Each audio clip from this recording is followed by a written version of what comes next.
Hello, and welcome to the Free Black Girl Podcast. This is a space for joyful healing, learning, and collective liberation.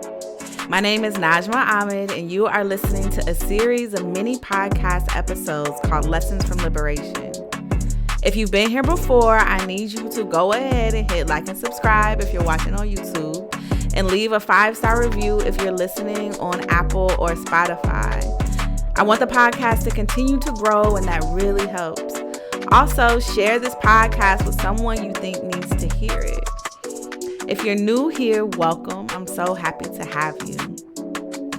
I shared in the first season of my podcast all the ways in which I got free from unhealed trauma, people pleasing, and really from any person, place, or thing causing me to betray myself.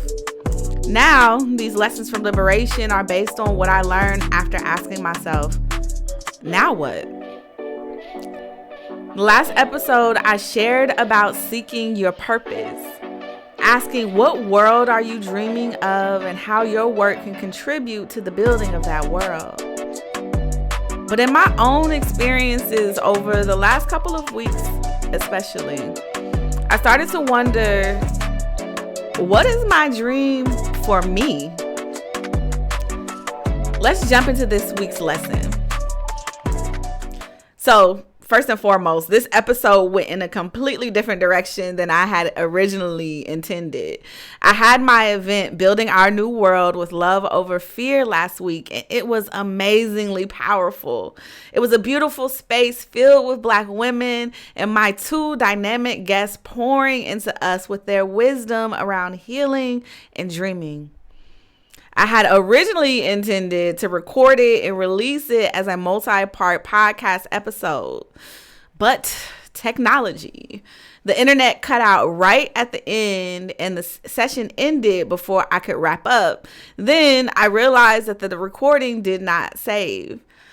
So that's why we didn't have an episode last week, because I was just like, you know what? I'm going to take a break. Clearly, the universe wants me to. And as in the event, Ebony Janice said, we really do try to work too much. Sometimes we just need to be still. And so I heeded that advice. But then this week came, and since it was supposed to be a 2-part episode, I was like, well, what do I want to talk about now? And I was going to start talking about what I'm building in my work. And quick plug, I want you to join me on May 6th, Wednesday, 7 p.m. Eastern time. We're going to talk all about world building. It's going to be a workshop, though, so you'll be able to share about what you're building. I'll share more about what I'm building and how we can begin to collaborate. But talking about in this episode what I'm building, it didn't feel right in my body. I went to sit down and write the episode, and there was just something that said, this doesn't feel like what I want to say right now. So I went on a walk. I took a bubble bath, and I kind of just sat around in silence for a bit. And I asked myself, what are you feeling? What's going on in your world? What are you thinking about right now? Is there anything that you're feeling or thinking that could be helpful to share with others? Not just what you're building, but what you're experiencing right now. And so I sat with that, and a lot came up. It's really my own dreaming out loud and realizations around my own dreams for myself. I realized that so much of my dreaming has been around my vision for the collective, for helping other people to dream. In my event last week, Ebony Janice had us inhale into our bodies and then exhale forcefully. And she asked us, what will we create from that exact feeling, from that release? My dreaming has been tied to knowing that this world is collapsing and building a response to that, or that Black women have been pushed out of jobs and building a space for them to heal and create to sustain ourselves. But this dreaming is from a place of struggle and resistance, embracing, which has its place. But that space of release just now, it felt so good. It felt expansive. So I asked myself, what do I dream of for me? When I think about my life, what do I want? What do I want it to feel like? What I want it to look like? What do I want to experience? So many of my dreams for my life were also based on who I used to be. I've had about 10 different awakenings over the last few years. Long ago, long ago, I used to dream of getting married to a man and having kids, but I didn't ever really want that. It was just what I was told I was supposed to dream of. I think I've said that before. But when I was journaling the other night and when I asked myself, what did I dream of when I was little?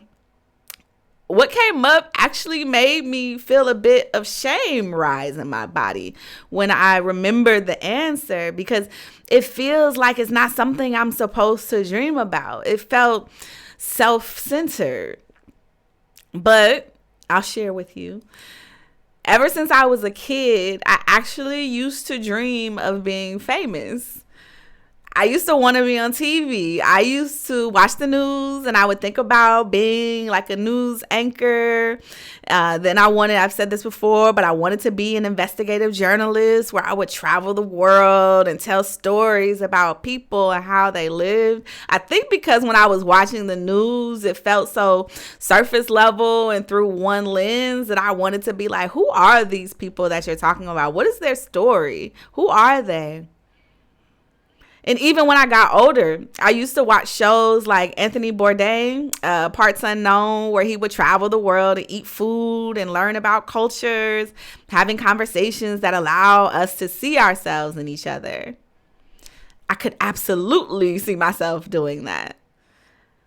I also used to dream I would be president of the United States one day. I wanted to run for public office. I absolutely do not see myself doing that anymore. Not right now, anyway. But I used to dream that the world would know my name.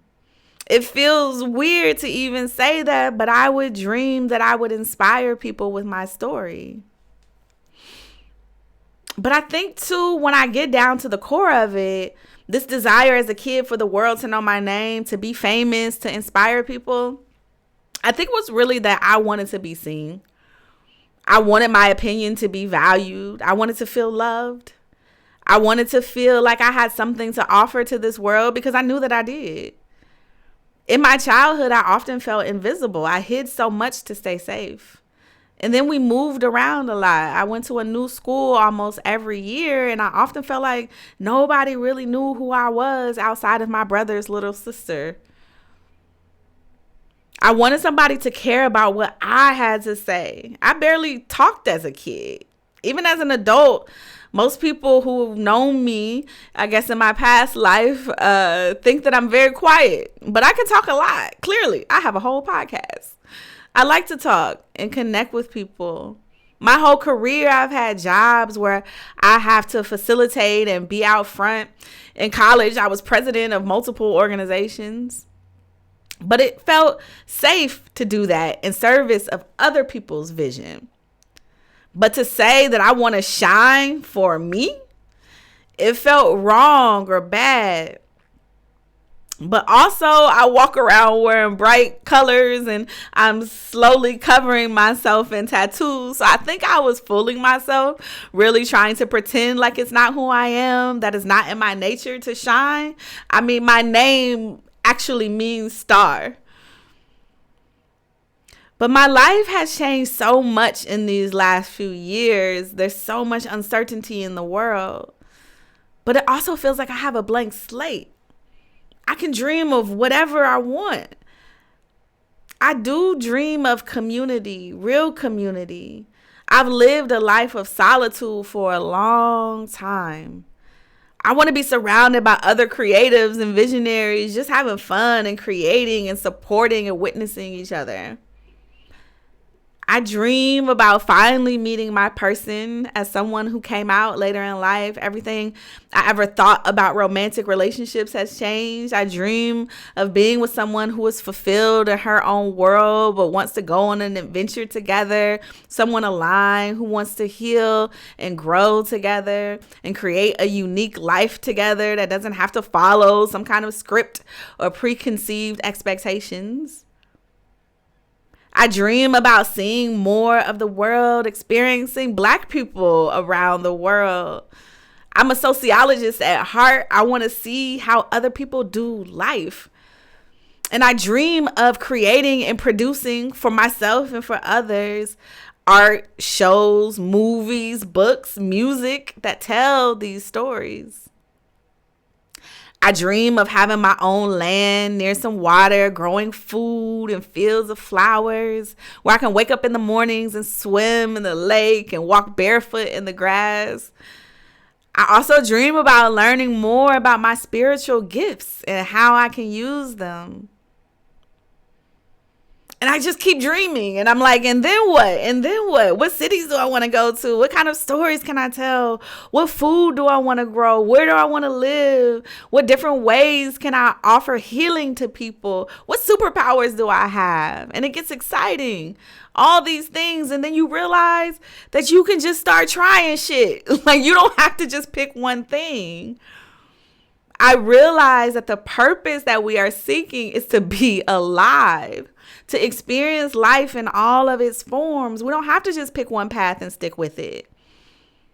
But we can also be satisfied with right now. I realize that I am living my dreams. I am creating. I am producing. I have traveled the world and listened to stories and sat in homes cooking food, learning. So, yeah, I am in an interesting space where, yes, I do want to build my academy, and I dream of that and keep doing my work so that I can have a space for Black women to come and to heal and to build their dreams. But I just remember that I want to build my own dreams too, outside of doing and being for other people, which I love, but I've done that my whole life. And now I wonder what it will feel like to focus on me, to dream a self-centered life.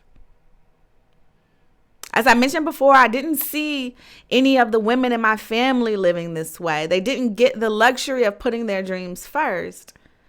My nervous system remembers that. Sonia taught us that in the session last week, that these memories live in our bodies from our mothers and our grandmothers and our great-grandmothers. The weight and responsibility of putting everyone else first. But generational healing looks like asking, where am I in this? Am I the main character in my own story? I think that requires us to check in with ourselves and question, is this right? How does this feel? Is what I want still true? I think men do it all the time, or they're much better at it. They're socialized to do it. And instead of feeling like we pick one thing and then we just go with that forever, allow the space for wondering. As Ebony and Janice said in the event last week, asking yourself, what's greater than this? And then ask yourself that a few times and see what comes through. And soothing your nervous system in the process, because it wants to tell you that this is selfish. But we get one life. I don't know about you, but I want to ride this thing until the wheels fall off. I want the highest and greatest that is possible to me. But I have to be open to that. I have to be open to that possibility. I have to be open to surprising myself, to allowing life to surprise me with new possibilities. Open to not having the answers, to letting it be an open question, to not having to solve the how of it all, to just let it be and letting life answer it.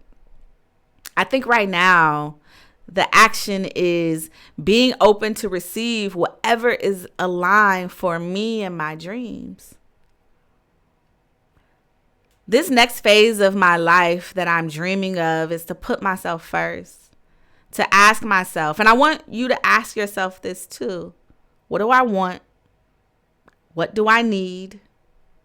What feels right for me, even if that's disappointing to other people? This is my version of what it sounds like to dream out loud. It's not always cut and dry. There were tears involved, but it was a release. It was gratitude. Like, wow, I really get to do this. It was my inner child being like, oh shit, you're finally asking me what I want? It's been a while. I want you to put yourself first too. You deserve it. Outside of what's going to be good for everybody else, because as you seek your purpose and what you want to build and think about collective liberation, we need you whole. We need you aligned. We need you centered in your joy, and not just the joy of doing for everybody else.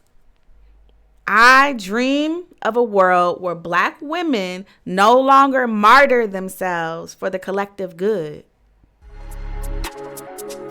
Thank you for listening. Go ahead and hit like and subscribe. Leave me a comment and a 5-star review wherever you get your podcasts.